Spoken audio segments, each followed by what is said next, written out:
आम आदमी पार्टी को पक्ष रखने का मौका दूंगा और उसके बाद बातचीत का सिलसिला जोड़ूंगा। जी देखिए, बड़ी दुखद पीड़ा हुई कि इतना बड़ा हादसा हो गया। और देखिए, जो आशा सेंटर चलता है उसमें जैसे आपने पहले बताया कि जो दिव्यांग लोग होते हैं, जो अक्षम लोग होते हैं, अपने आप को जो मानते हैं, जिनका उनका वो लोग वहां पे रहने का काम करते हैं, और उनके साथ इतना बड़ा हादसा हो जाना बड़ा चिंता विषय है। लेकिन मैं जानना चाहता हूं, देखिए हम लगातार डिबेट करते रहते हैं, हादसे के बाद लोग अपनी जान खो देते हैं। मैं ये मानता हूं कि हादसे में जो दोषी अधिकारी है या दोषी कोई भी आदमी हो, उसको पहचानना बहुत जरूरी है। अदरवाइज ये हादसे होते रहेंगे, लगातार होते रहेंगे। मैं आपकी नॉलेज में एक बात लेके आना चाहता हूं, जिस अधिकारी को एलजी साहब ने इसकी जिम्मेदारी दी हुई है सेंटर को संचालित करने की, जिस एडमिनिस्ट्रेटर को, वो 2016 के अंदर सीबीआई के सामने पैसे खाते हुए पकड़ा गया था, इसको सजा हुई थी। और 5 साल के बाद ऐसे निकम्बे अधिकारी को, पैसे खाने वाले अधिकारी को, एलजी साहब के अपने फेवरेट अधिकारी को उस सेंटर की जिम्मेदारी दी हुई है।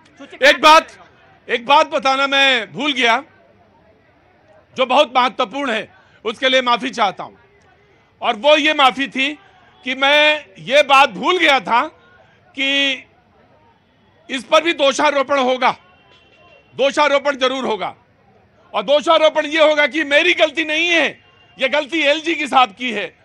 और एलजी साहब की तरफ से या बीजेपी की तरफ से या जो दूसरे आरोप लगा रहे वो ये होगा कि नहीं, जिम्मेदारी तो आपकी है, सरकार आपकी है, तो ये आपकी जिम्मेदारी बनती है और ये प्रोटेक्ट करने की जिम्मेदारी दी है। गार्ड साहब छोड़ दीजिए उनको, गार्ड साहब छोड़िए। जी, लोगों की मौत पर डिबेट में आना अब अच्छा भी नहीं लगता। मैं पूछता हूं, आप सबके ऊपर इल्जाम लगा दो, पर जहां पे 350 बच्चों को रखने की जगह है, ये वो बच्चे हैं जो अपने आप पानी नहीं पी सकते। नहीं, 350 बच्चे जगह 350 की लोगों की है। और टोटल कितने रह रहे हैं? 980। 350 बच्चे जहां पे रखे जा रहे हैं, चुपचाप खड़े रहो। जहां पर जगह बनाई गई है 350 बच्चों की, वहां पर 1000 बच्चों के आसपास रखा जा रहा है। ये वो बच्चे हैं जो ना अपने हाथ से खाना खा सकते हैं, ना अपने हाथ से कपड़े पहन सकते हैं। और उनको चलाने के लिए जो वहां पर आया है, जो वहां पर नर्सिंग स्टाफ है, उसको 6 महीने से तनख्वाह नहीं मिल रही है। 6 महीने से तनख्वाह नहीं मिल रही है। जहां पर जब आपने सवाल पूछा, जब सवाल मैंने पूछा, मैंने जब सवाल पूछा तो उन्होंने एक जवाब उसके उत्तर में दिया। अभी तो मैंने सवाल ही नहीं पूछे, जवाब तो इनको देना पड़ेगा। मेरा प्रश्न है कि जहां पर 350 बच्चों को रखने की जगह है, 1000 बच्चे कैसे? दूसरा प्रश्न कि वहां पर जो नर्सेज और जो लोग उसको देख रहे हैं, उनको पिछले 4-5 महीने से तनख्वाह क्यों नहीं?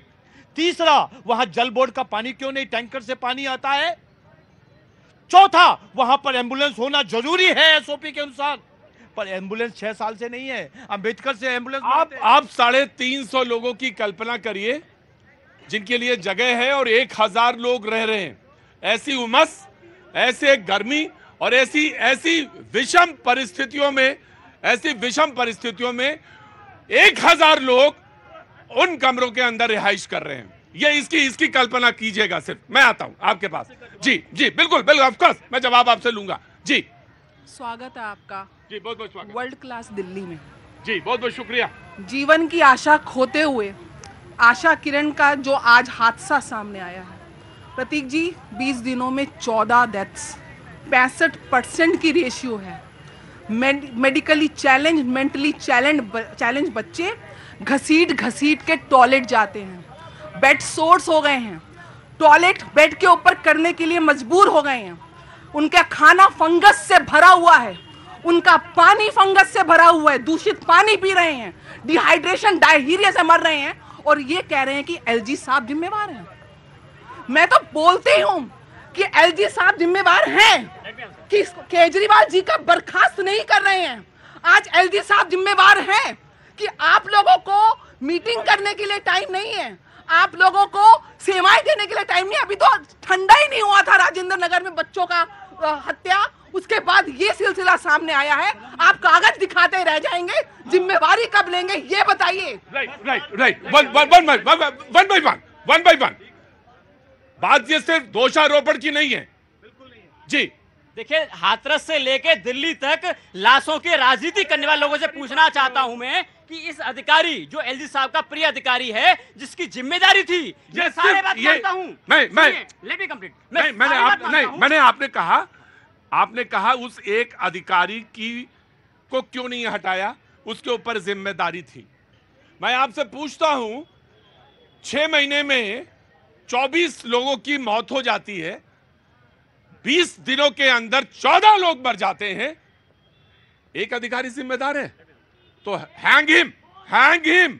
अगर वो है तो उनको फांसी पर चढ़ा दीजिए, लेकिन अगर ये व्यवस्था के अंदर है दोष तो उसको जिम्मेदार मानिए और उसके ऊपर इंक्वायरी सेट करिए। देखिए, मैं आपसे इत्तेफाक रखता हूं, ऐसे अधिकारियों को चौराहे पे फांसी की सजा होनी चाहिए। लेकिन आप देखिए, सरकार के अंदर प्रतीक जी, आपको बड़ी हैरानी होगी, मंत्री के पास अभी तक नहीं, आप बचने की कोशिश करते हैं। बचने की जानकारी नहीं, मंत्री के पास आज तक उस अधिकारी ने एक भी मौत की ऑफिशियल जानकारी अभी तक नहीं दी है। मैं ऑन रिकॉर्ड आपको बताना चाहता हूं, वो क्यों नहीं दी है? उसको अहंकार है, घमंड है कि एलजी का हाथ उसके पास है, भारतीय जनता पार्टी का हाथ उसके पास है, उसके खिलाफ कोई कार्रवाई नहीं होगी। सोचिए, जो अधिकारी ऑन कैमरा रिश्वत लेते हुए पकड़ा गया था, सीबीआई ने उसको जेल भेजा, क्यों नहीं हटा उस अधिकारी को? भारतीय जनता पार्टी की वजह से यह हो गया, उसकी वजह से यह हो गया। क्यों नहीं होगा?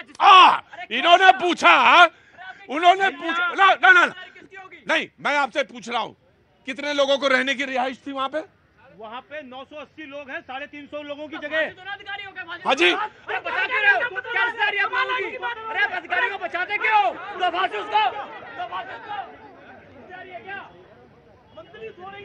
कहां से आना? रुकिए, आराम से, हल्ला मत बचाइए।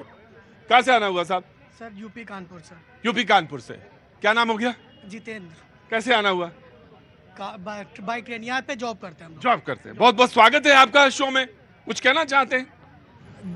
दोषियों को तो सजा मिलनी चाहिए, गवर्नमेंट किसी की भी हो। लेकिन एक बात आपको नहीं लगती भाईजान कि ये घटना पे घटना होती जाती है और हम लोग बस ये रस्सी के बाहर खड़े होकर या रस्सी के अंदर खड़े होकर बस सवाल करते रहते हैं। इससे ज्यादा कुछ नहीं है, इससे ज्यादा हम कुछ नहीं करते। नहीं सर, कोई गवर्नमेंट ऐसा कुछ कर नहीं रही है।